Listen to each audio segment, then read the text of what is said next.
اليوم فقرة مش إطعام القطط، فقرة ملاطفة القطط. شوفوا الكياتة هاي، طبعا أليفة وايد ودودة لأنها يعني ما شاء الله هني الفريج كلهم يأكلونها ويلعبون وياها، الأطفال ما يأذونهم ولا يضربونهم. شو كيف ودودة، شو كيف. وهذا بعد، هذه تشابه أمها، وفي واحد بعد هناك. قطط ما تهاجمكم أبدا إلا إذا أنتم أشرار.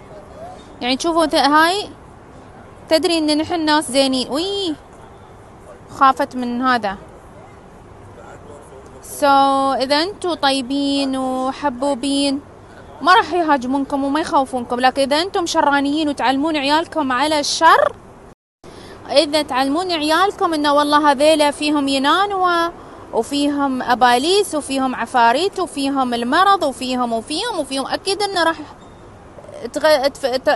تعززون فيهم فكرة إن القط كائن شرس ويأذيك وما أدري شو، يكرهونهم ويقوموا يضربونهم ويعذبونهم ويخوفونهم.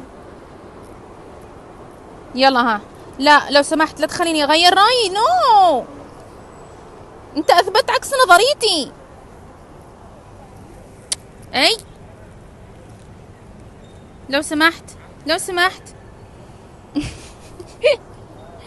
خلينا نتكلم بالزين عنك.